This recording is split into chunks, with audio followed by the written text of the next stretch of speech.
Ես դատապարտում եմ նշանաբանով Փարիզի Պանթեոնի հրապարակում երիտասարդները տեղեկատվական երաժշտական ակցիա են կազմակերպել։ Հրապարակում տեղադրված մեծ եղեռնի մասին բազմալեզու այս վահանակները պատմում են անպատիժ մնացած ոճիրի մասին։ Բեմից հնչում են այլատյացությունը դատապարտող երգեր։ Հրավիրվել է վրանային գիտաժողով, մասնակիցները քննարկում են Թուրքիային պատասխանատվության ենթարկելու իրավական ճանապարհները։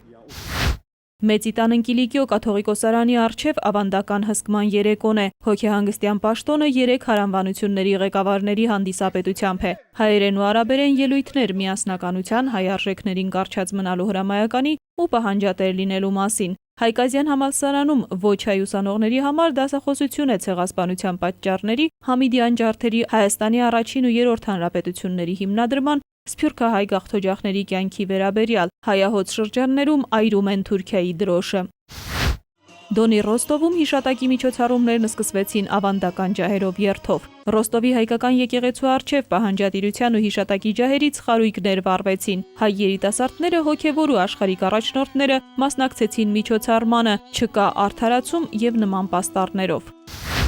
Բրյուսելում հայկական խաչքարը մոմերով է վառվել։ Զոհերի հիշատակին հայկական եկեղեցում մատուցված պատարագից հետո Բելգիայի հայկական կազմակերպությունների ներկայացուցիչները երթով շարժվել են դեպի հայկական խաչքարը։ Բրյուսելում Թուրքիայի դեսպանատան առջև բողոքի ցույցից հետո հավաքվածները քայլարշավով կգնան մինչև Եվրոպական միության շենքը։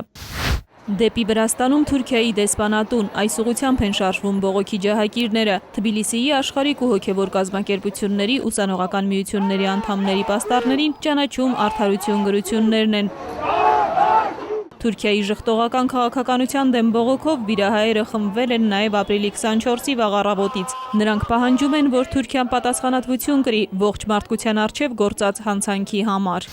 Ապրիլը ապրելու ամիս է եւ ոճիրը երբեք չպետք է մոռանալ։ Ամերիկայի Միացյալ Նահանգների հայկական կազմակերպությունների կոչն է։ Ցեղասպանության հետևանքներն ու իրավական փոխհատուցման հարցերը քննարկում են Լոս Անջելեսի համալսարանում։ Պրոֆեսորն արձանագրում է այն, ինչ արեցին գերմանացիները, թուրքերն անկարող են։ Թուրքիան պետք է օրինակ վերցնի ու նախնիների կատարածը ճանաչի իբրև ցեղասպանություն։ Եղեռնը վերապրածների սերունդները պետք է իմանան հարազատների անցած ճանապարհը, համոզված են Մարի Մանուկյան Դեմիրճյան կրթահամալիրում։ Սա հիշատակի պատ է։ Այստեղ մանուկները հավերժացրել են իրենց ընտանիքների պատմությունները։ Դպրոցի բեմում այդ պատմությունները խոսում են թատրոնի լեզվով։ Պատմությունները, որ գլսենք, շատ հուզիչ է, որովհետև մենք գիտենք, մենք հոսենք այդ պատճառով։ Շատ անավթար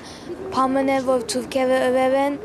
եւ բայց մինչեւ այսօր մենք իրենց գբայքավենք եւ մեր լեզուն բահենք։ Ամենից կարևորն է, որ մեր ինքնությունը պահում ենք, մեր հայությունը պահում ենք։ Պետք է ավելի ուժեղ եւ ավելի հզոր ասենք, որ ժողովուրդը հասկանան, որովհետեւ քիչ ժամանակ ունենք։